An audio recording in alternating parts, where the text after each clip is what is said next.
በነገራችን ላይ ወንዶችንም ሴቶችንም የዛር ቡዳና የቡዳ መንፈስ ካለባችሁ ስጋችሁ ያልቃል፣ ደም ግባታችሁ ይጠፋል፣ ውበታችሁ ይረግፋል፣ ትበላላችሁ፣ ሰውነታችሁ አይቀየርም። እንደውም እየበላችሁ የምትበሉት ምግብ እናንተኑ ይበላል። እንኳን ሰውነት ሊሆን እስክትጨነቁ እስክትሳቀቁ ድረስ ሰውነታችሁ መልካችሁ ሁሉ ይጠፋል፣ ይበላሻል። ይሄ የዛር ቡዳ ምልክት ነው። ፈተንኩት፣ በዝሙት ፈትኗለሁ፣ አስቸገረኝ። ከናንተ ተማረና ይሄ ተንኮለኛ አልቻልኩትም። ሀሳብ እጣለሁ፣ ቆንጆ ሴት በየአይነቱ አሳየዋለሁ፣ ነጮች አሳየዋለሁ፣ የሚያማምሩ ደረድርለታለሁ። ይሄ ተንኮለኛ ውበት ሐሰት ነው፣ ደም ግባትም ከንቱ ነው ይላል። እውነቱን ነው። ጥበበኛ ሰለሞን ብሏል። ውበት ሐሰት ነው፣ ደም ግባትም ከንቱ ነው። ውበትም ይጠፋል፣ ደም ግባትም ይረግፋል። ታው ደሞ ማን ነው እንደሚያረግ? ቴኳንዶ ተምሯል። ቴኳንዶ ተምሯል። እሺ ብላክ ቤልት ያዘ። ከዛ ደግሞ ጁጂትሱ ጀመረ። ጁጂትሱ ገለባበጥ ይባላል። ጁጂትሱ ምንድነው? ጁጂትሱ ደግሞ ትግል ነው።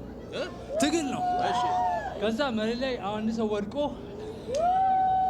ብትጣል፣ ምሳሌ ብትጣል፣ አንተ ወድቀ እንዴት ሰው የቆመውን ሰውዬ መጣል እንደምትችል ምናምን መሬት ላይ ማሸነፍ ማለት በቃ ታግለህ ማሸነፍ ምናምን።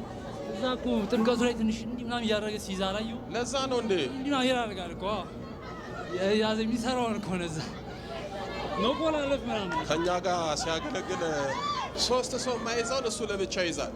ደግሞ ቆላልፎ ነው የሚይዘው እና እንደው ሰውነቱ ቀልጣፋ ስለሆነ ነው እላለሁ። ለካ 80 ኪሎ የሆነ ሰው ቴኳንዶ ተምሮ ነው እዛ ጁጂትሱ ሲሰራ ሰውየው 80 ኪሎ ነው። እሱ ገና 60 ምናምን ነበር ያኔ፣ አሁን ቀንሷል። 80 ኪሎውን አሸነፈው። ጉራ ነው ጉራ። ታደባድቡታላችሁ? አይ እሱ ለነገሩ ስርዓት ያለው ልጅ ነው። ሰው ያፈራል፣ እግዚአብሔር ይፈራል፣ ሰው ያከብራል። እስኪ አሜሪካ በምንድን ነው የምታሰቃዩት የምትፈትኑት? የነገርኩህ እኮ በዝሙት ሀሳብ ጨጓራውን እየበጣጠስኩ ከእናንተ ተማርና ይጾምብኛል። አሁን እኮ ትናንት ሙሉ ቀን አልበላም ተንኮለኛ። አሁን ጭራሽ ደግሞ ነገም ላለመብላት እያሰበ ነው። ነገ ጉባኤ አለ አይደል? እዛ ይሄ ተንኮለኛ ነገም ላለመብላት ባልበላ ብሄድ ጥሩ ነው ምናምን እያለ ያስባል። እስኪ ልጁን ህይወቱን ምን አረጋችሁት? ህይወቱን እንዳልኩ በላሁት። ሀሳቡን፣ አእምሮን፣ አቅሙን ድቅቅ አድርጌ ከህፃንነቱ ጀምሮ በላሁት። ከህፃንነት ጀምሮ ያለው ማን ነው? ህፃንነት ዛር አይነት ጥላ ዛር ቡዳ። እሺ ሚስጥራዊ መንፈስ አለው። ሁላችሁም ነው የምትሄዱት። ተንበርከኩ። ሁላችሁም በስላሴ ስም ተንበርከክ። ከጨጓራው ላይ ከሰውነቱ ላይ ሰብስብና ግንባር ላይ ወጣ። እዚህ ተቀምጬ አስጨንቀዋለሁ። በስላሴ ስም ታዛል። ውጣ ከጨጓራው ላይ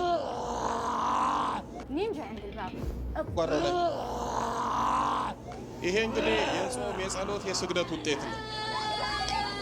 በነገራችን ላይ እዚህ ካሉት አሜሪካ፣ ኢሮፕ ያሉት በጣም ጎበዝ ናቸው። በስራ ተወጥረው ጠዋትና ማታ ይጸልያሉ፣ ይሰግዳሉ። የአምልኮት ሰዓታቸውን ዝንፍ አያደርጉም። እናንተ እዚህ ቁጭ ብላችሁ ጊዜ እያላችሁ አትጸልዩም፣ ትሰንፋላችሁ። እሺ ሁላችሁም ነው የምትሄዱት። በስላሴ ስም በስላሴ ስም በኃያሉ በመድኃኒዓለም ስም በኃያሉ መድኃኒዓለም ኢየሱስ ክርስቶስ ስም በኪዳነ ምሕረት ስም በኪዳነ ምሕረት በቅዱስ ሚካኤል ስም በቅዱስ ሚካኤል በቅዱስ ገብርኤል ስም በቅዱስ ገብርኤል በቅዱስ ሩፋኤል ስም በቅዱስ ሩፋኤል ስም በቅዱስ ኡራኤል ስም በቅዱስ ኡራኤል ስም ሁላችንም አንድም ሳንቀር ስማችንን የጠራን ሁላችንም ለቀናል። በስላሴ ስም ለዘላለም በሲኦል ታስረናል። በሲኦል ታስረናል። የዘጋኑን እድሎቹን በኪዳነ ምሕረት ስም በኪዳነ ምሕረት ስም በኪዳነ ምሕረት ስም ከፍተናል። የመጨረሻችን ነው። የመጨረሻችን ነው። በል ሰባት የጮና አውጣ አንድ ላይ ቶሎ በል።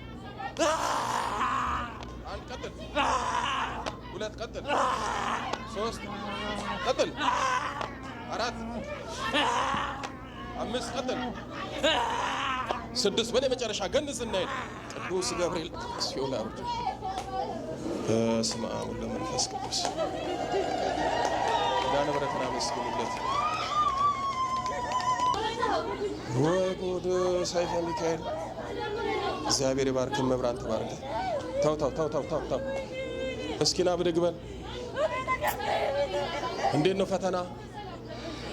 ፈተና ብዙ ነው፣ ግን እግዚአብሔር ይመስገን እኛ አሸናፊ ልጆች ነን፣ እናሸንፋለን። ጎበዝ። የማን ልጆች ነን? የአሸናፊ እግዚአብሔር ልጆች ነን። ግን ምን እየሆን ነው? የአሸናፊ እግዚአብሔር ልጅ ሆነን እየተሸነፍን ነው በራሳችን ስህተትና ጥፋት። እኔ እንግዲህ ከመጣ ጀምሮ ከኛ ጋር አብረህ እያገለገልክ ነው። በእውነት ኪዳነ ምሕረት ጉልበትን ትባርክ፣ ያሰብከውን ትፈጽምልህ። ጉልበቱንም ገንዘቡንም ነው ለኪዳነ ምሕረት እየሰጠ ያለው። ግን እኔ ሳይ እንግዲህ ወይ ብልሃትህም ጥበብህም ከሰውነትም ቅልጥፍና ይመስለኛልና እያጠመቅን በጣም የሚያስቸግረውን ያስል ቆላልፈ ነው የምትይዘው። አጅሬ ሲነግረኝ ለካ በቴኳንዶ ብላክ ቤልት አለ። ይሄ ደግሞ የሚቆላልፈው ምንድን ነው? ጁጂሱ ነው የሚባለው። ጁጂሱ በሱ ነው መንፈሱን አንቀ የምትይዝልኝ። ዋናው በእምነት ነው። ግን ደግሞ ፊዚካሊ ደግሞ ትግል ሲኖር ያንን አንዳንዴ እንደዛ ቆላልፈ ቁጭ በዛ እንሞክራለን። እንደዛ ምን መንፈሱም ነው እኮ የቆላለፍከው፣ የሰውንም የራስንም ነው በጸሎት እንደዚህ። ያንን በካራቴ ያንን ደግሞ በጸሎት እግዚአብሔር ይመስገን። ኪዳነ ምሕረት የመጨረሻ ታድርግልህ በሉት። ወላዲተ